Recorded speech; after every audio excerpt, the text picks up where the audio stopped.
Hello दोस्तों, स्वागत है आप सभी का आपके अपने YouTube channel ideal coaching classes में। जैसा कि वोकैब लर्निंग सीरीज हम लोग पढ़ रहे थे, तो वोकैब लर्निंग सीरीज के अंदर हम लोग पढ़ रहे थे सिनोनिम्स, और उसके बाद में हमने वन वर्ड सब्स्टिट्यूशन की भी कुछ क्लासें देखी थी। आज हम लोग एक नया जो टॉपिक होता है आपका ईडियम्स एंड फ्रेजेज, तो उसके बारे में बात करने वाले हैं। तो आइए यहाँ पर देखते हैं। जैसे यहाँ पर दिया गया है ईडियम्स एंड फ्रेजेज। अब ईडियम्स एंड फ्रेजेज की थोड़ी हम बात कर लेते हैं पहले। तो ईडियम्स होता क्या है? ईडियम्स का मतलब हिंदी अगर बात करें तो ईडियम्स का मतलब होता है मुहावरा। अब मुहावरा मतलब क्या होता है? ईडियम्स अपने आप में जो भी होता है तो उसका जो अर्थ होता है, वो जो अर्थ उसका निकलना चाहिए उस हिसाब से अर्थ ना निकल के एक डिफरेंट अर्थ निकलता है। अभी हम आगे देखेंगे किस प्रकार से उनका डिफरेंट अर्थ निकलता है। उसके बाद में यहाँ पर फ्रेजेज की बात करें अगर, तो फ्रेजेज क्या होता है? जब हम किसी भी वर्ब के साथ में कोई भी प्रीपोजिशन ऐड कर देते हैं तो वो हमारा जो वर्ड होता है वो फ्रेज बन जाता है, और उसके भी कुछ अपने मीन्स होते हैं। तो आइए यहाँ पर हम बात कर लेते हैं। जैसे कि यहाँ पर हमें फर्स्ट दिया गया है, फर्स्ट क्या दिया गया? All in all. All in all का मतलब क्या होता है? जो अपने आप में सब कुछ हो, यानी कोई भी संस्था है तो उसमें जो अपने आप में सब कुछ होता है, यानी कि एक अकेले व्यक्ति का प्रभुत्व किसी कई मतलब व्यक्तियों के ऊपर होता है, उसे हम लोग क्या कहते हैं? ऑल इन ऑल, यानी कि होल एंड सोल, जिसे हम लोग सर्वे सर्वा कह सकते हैं। जैसे अगर हम विद्यालय की बात करें तो विद्यालय में जो प्रिंसिपल होता है वही क्या होता है? ऑल इन ऑल होता है। तो हमें यहाँ पर एग्जाम ओरिएंटेड केवल इनके मीनिंग पूछे जाते हैं, यानी कि आपके एग्जाम में क्या पूछा जाता है कि what is the meaning of the given idioms. ठीक है, तो आप उसमें केवल मीनिंग पूछा जाता है, तो हमें यहाँ पर सेंटेंस बनाने का कोई मतलब नहीं है, केवल इसके जो मीनिंग है या जो मीन्स क्या होता है ईडियम्स का वो याद करने की ज़रूरत है। तो यहाँ पर जैसे दिया गया था ऑल इन ऑल का मतलब क्या होता है? Whole and soul. जैसा कि हमने देखा इसका मतलब होता है सर्वे सर्वा, यानी कि अपने आप में सब कुछ। उसके बाद में दिया गया है एट सिक्सेज एंड सेवेंस, यानी कि कोई भी ऐसी चीज़ जो 6 और 7 के उसमें हो। ठीक, तो यहाँ पर दिया गया है इन डिसऑर्डर। डिसऑर्डर का मतलब क्या होता है? जो अव्यवस्था में हो। अव्यवस्था का मतलब बेतरतीब, शायद हिंदी मतलब ना समझ में आए बेतरतीब, इसका मतलब होता है अव्यवस्था में।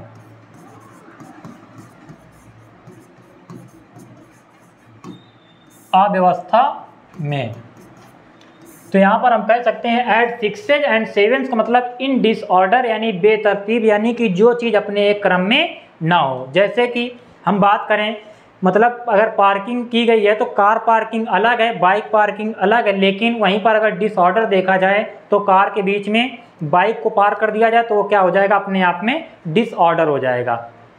तो यहाँ पर एट सिक्सेज एंड सेवेंस का मतलब क्या हो जाएगा? इन डिसऑर्डर, बेतरतीब। ने यहाँ पर दिया गया है ऐड फ्यूल टू फायर। अब ऐड फ्यूल टू फायर मतलब क्या होता है? Add fuel to fire, add करना यानी कि जोड़ना, फायर में क्या? घी। अब आग में घी का काम करने का मतलब क्या है? किसी चीज़ को और बढ़ा देना, किसी चीज़ को क्या कर देना? और बढ़ा देना। जैसे कि हवन आदि वगैरह जो भी होते हैं तो उनमें घी डालते हैं तो आग और ज़्यादा बढ़ती है। तो यहाँ पर आग में घी डालने का कार्य करने का मतलब ये है कि किसी चीज़ को और बढ़ा देना। जैसे मान लो झगड़ा चल रहा है और झगड़ा शांत होने की कगार पर है, लेकिन कोई आकर फिर दोबारा मतलब झगड़े को बढ़ा दे तो वो क्या कार्य करेगा? आग में घी का कार्य करेगा। तो यहाँ पर ऐड फ्यूल टू फायर का मतलब होता है to make the matter, matter worse. Worse का मतलब क्या होता है? और अधिक खराब बना देना, यानी कि जो मामला है उसे बिगाड़ देना। तो यहाँ पर ऐड फ्यूल टू फायर का मतलब क्या होता है? अग्नि में घी का कार्य करना, यानी किसी भी स्थिति को और ज़्यादा खराब कर देना। नेक्स्ट हम बात कर लेते हैं ऑल एंड सन्ड्री। अब ऑल एंड सन्ड्री का मतलब क्या है? यहाँ पर एवरीवन विदाउट डिस्टिंक्शन, तो यहाँ पर प्रत्येक बिना किसी भेदभाव के। अब यहाँ पर ऑल एंड सन्ड्री यानी कि सभी लोग जो भी हैं तो क्या है? किसी भेदभाव, उनके बीच में कोई भी भेदभाव नहीं है। तो यहाँ पर ऑल एंड सन्ड्री का मतलब हो जाएगा यानी कि कॉमन लोग हैं, सभी लोग एक जैसे बिल्कुल हैं। तो यहाँ पर डिस्टिंक्शन का मतलब यहाँ पर प्रत्येक बिना किसी भेदभाव, डिस्टिंक्शन का मतलब भेदभाव। उसके बाद में 5th नंबर क्या दिया गया, एट वंस विट्स एंड। अब यहाँ पर एट वंस विट्स एंड दिया गया है तो इसका मतलब होता है टोटली कन्फ्यूज्ड। कन्फ्यूज्ड का मतलब क्या होता है, एक प्रकार से भ्रमित हो जाना या भ्रम की स्थिति पैदा हो जाना। और परप्लेक्स्ड, परप्लेक्स्ड का मतलब होता है चकरा जाना या भ्रम में पड़ जाना या चकरा जाना, दोनों का मतलब क्या है, टोटली कन्फ्यूज्ड यानी पूरी तरीके से कन्फ्यूज हो जाना या फिर परप्लेक्स्ड चकरा जाना। तो यहाँ पर दिया भी गया जैसा कि मतलब, तो एट वंस विट्स एंड यानी कि एकदम से किसी को देखा और बुद्धि काम नहीं कर रही यानी कि बुद्धि का काम ना करना यानी कि चकरा जाना। तो यहाँ पर जैसे कि हमने देखा दिया क्या गया है, विट्स दिया गया है। अब यहाँ पर विट्स के लास्ट में अपॉस्ट्रॉफी एस दिया गया है, तो हमें पता है कि जब भी अपॉस्ट्रॉफी एस आता है या अपॉस्ट्रॉफी लगाया जाता है तो यदि प्लूरल वर्ड हमें गिवन है तो उसके बाद में लगाते हैं, और यदि सिंगुलर है तो उसके पहले, यानी कि अपॉस्ट्रॉफी एस इस प्रकार से लगाया जाता है सिंगुलर के लिए और प्लूरल के लिए इस प्रकार से, जैसे है तो इस प्रकार से लगाया जाता है। तो ये छोटी छोटी चीज़ें भी हमें ध्यान रखनी है। नेक्स्ट हम बात कर लेते हैं 6 नंबर में क्या दिया गया है। 6 नंबर में दिया गया है अबव बोर्ड। अब अबव बोर्ड का मतलब क्या है, honest and Frank. Honest and Frank का मतलब क्या होता है, जो अपने आप में ईमानदार हो, और फ्रैंक मतलब बिल्कुल स्पष्ट हो, यानी कि कोई भी चीज़ें छिपी ना हो, ईमानदारी से कार्य किया जा रहा हो। तो यहाँ पर अबव बोर्ड का मतलब ऑनेस्ट एंड फ्रैंक यानी ईमानदार तथा स्पष्ट, इसका जो मतलब है वही हो जाएगा। अब जैसा कि हमने बताया मुहावरा जो होता है वो एक विशेष अर्थ देता है, तो यहाँ पर दिया गया था अबव बोर्ड। अब अबव का मतलब क्या होता है, ऊपर, और बोर्ड का मतलब बोर्ड। अब बोर्ड के ऊपर, तो इसका जो मेन मतलब है वो क्या है, ईमानदार तथा स्पष्ट, ना कि उसका जो एग्जैक्ट मीनिंग है वर्ड का वो। ठीक, तो यहाँ पर हमें समझना है कि इडियम्स जो होता है वो एक अपने आप में विशेष अर्थ रखता है। नेक्स्ट यहाँ पर दिया गया जैसे an apple of discord. Discord का मतलब क्या होता है, डिस्कॉर्ड का मतलब होता है असहमति। डिस्कॉर्ड का मतलब क्या हो जाएगा, असहमति। एन एप्पल ऑफ डिस्कॉर्ड और अ बोन। बोन का मतलब क्या होता है, हड्डी, और कंटेंशन का मतलब क्या होता है, झगड़ा। अब बोन ऑफ कंटेंशन का मतलब, यहाँ पर कंटेंशन का मतलब झगड़ा, अब बोन ऑफ कंटेंशन पूछा जाए या फिर पूछा जाए एन एप्पल ऑफ डिस्कॉर्ड, एक ऐसा सेव जिसमें क्या हो, डिस्कॉर्ड असहमति व्यक्त की जाए, यानी कि कोई भी मामले की बात की जा रही हो जिसमें क्या हो, असहमति व्यक्त की जाए, तो उसे हम लोग क्या कहेंगे, एन एप्पल ऑफ डिस्कॉर्ड और अ बोन ऑफ कंटेंशन। तो यहाँ पर जैसे दिया गया है cause of quarrel. Cause of quarrel का मतलब झगड़े की जड़। तो झगड़े की जड़ क्या है, तो झगड़े की जड़ जैसे यहाँ पर किसकी बात की जा रही है, जैसे यहाँ पर बात की जा रही है बोन की। किसकी बात की जा रही है, बोन की। और यहाँ पर एप्पल, एप्पल झगड़े की जड़ है, और यहाँ पर बोन। तो यहाँ पर झगड़े की जड़ क्या है, बोन, और यहाँ पर एप्पल। तो यहाँ पर एप्पल डिस्कॉर्ड का काम कर रहा है और बोन किसका काम कर रहा है, कंटेंशन का। नेक्स्ट हम देख लेते हैं आगे।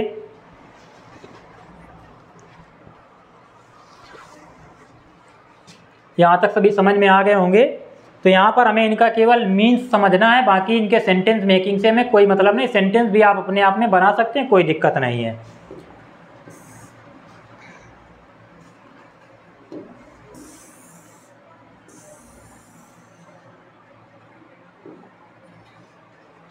यहाँ पर 8th नंबर में दिया गया है। 8th नंबर में आपका क्या दिया गया है, यहाँ पर एट डैगर्स। डैगर्स का मतलब क्या होता है, डैगर्स का मतलब होता है खंजर। डैगर्स का मतलब क्या होता है, खंजर। और ड्रॉन का मतलब क्या होता है, ड्रॉन का मतलब होता है खींचना। तो ड्रॉ का, जैसे ड्रॉ का मतलब होता है, ड्रॉ का मतलब खींचना, तो ड्रॉन इसी से बना हुआ है। ड्रॉ का यहाँ पर फॉर्म दी गई है। तो एट डैगर्स ड्रॉन, अब क्या हुआ, खंजर खिंच गए। तो खंजर खिंच जाने का मतलब क्या हुआ, खंजर खिंच जाने का मतलब हुआ घोर शत्रुता होना या फिर बड़ी मतलब करारी दुश्मनी होना, पुश्तैनी दुश्मनी जिसे बोलते हैं हम लोग।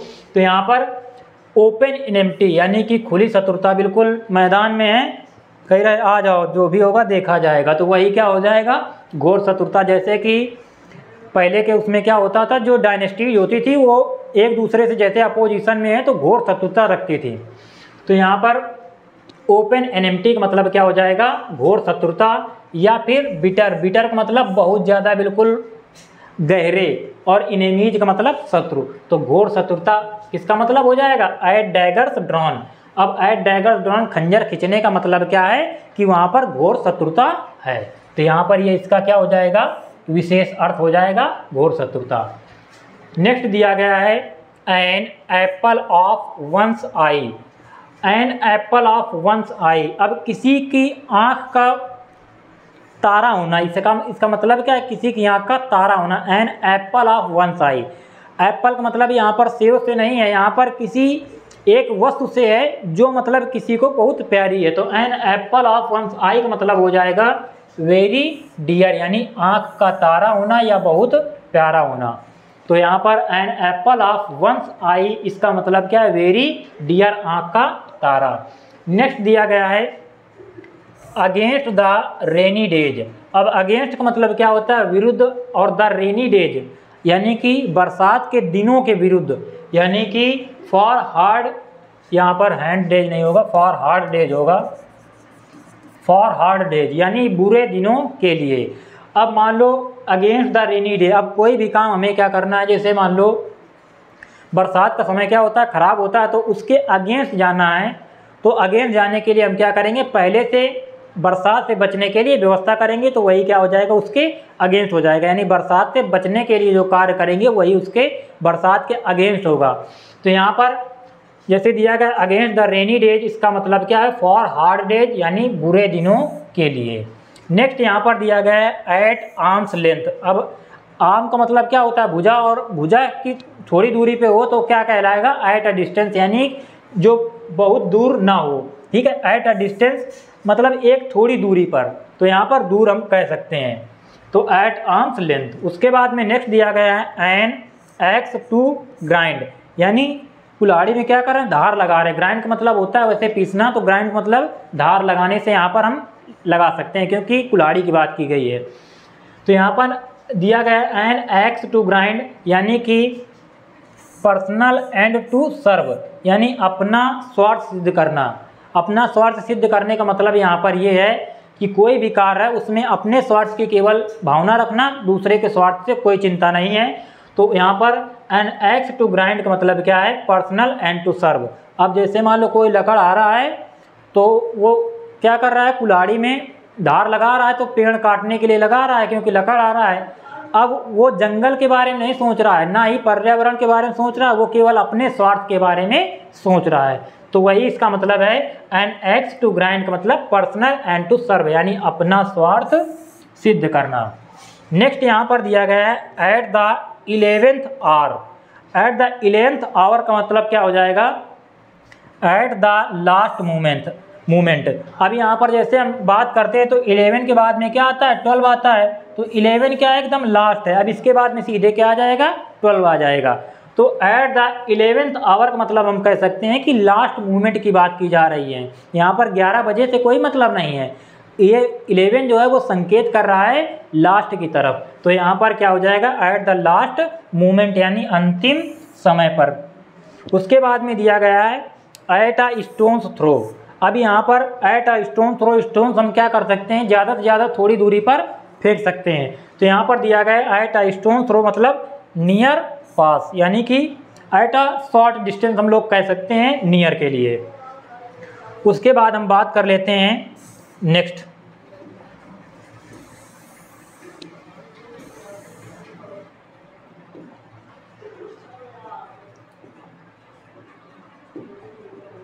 नेक्स्ट हमें दिया गया एट लार्ज।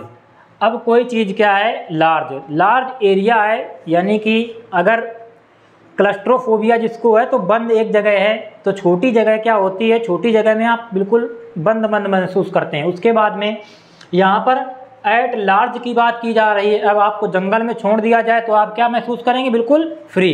तो यहाँ पर वही कहा गया है, एट लार्ज का मतलब यहाँ पर फ्री, स्वतंत्र। नेक्स्ट दिया गया एट हैंड। अब एट हैंड एक हाथ की दूरी पे हो तो वो क्या है? वो भी एकदम नियर है, पास में है। नेक्स्ट दिया गया है एट रैंडम। एट रैंडम का मतलब क्या होता है? कोई चीज़ जैसे क्या होता है? सडन हैपन हो जाती है, अचानक से घट जाती है, उसे हम लोग क्या बोलते हैं? At random. क्या बोलते हैं? At random. तो यहाँ पर इसे हम लोग क्या कह सकते हैं, विदाउट एनी एम, बिना किसी उद्देश्य के। बिना किसी उद्देश्य के मतलब उसका पहले से कोई मोटिव नहीं बनाया गया था, लेकिन वो चीज़ अचानक घटित हो गई, तो उसे हम लोग कहेंगे एट रैंडम। यानी कि जैसे मान लो बादल नहीं थे और बादल अचानक से आ गए, धूप के बाद में बादल अचानक से आ गए और बारिश शुरू हो गई, तो वो क्या कहा जाएगा कि एट रैंडम बारिश आ गई। तो यहाँ पर एट रैंडम का मतलब होता है बिना किसी उद्देश्य के। नेक्स्ट यहाँ पर दिया गया है अ बेड ऑफ रोजेज। अब बेड ऑफ रोजेज का मतलब क्या है, यहाँ पर गुलाब के बेड तो बनाए नहीं जाते, तो इसका मतलब ये है कि गुलाब क्या है, बेड ऑफ रोजेज का मतलब कंफर्टेबल से लिया जा रहा है, यहाँ पर आराम से लिया जा रहा है। तो अ बेड ऑफ रोजेज का मतलब होता है क्वाइट कंफर्टेबल, यानी जो अपने आप में क्या हो, आरामदायक हो।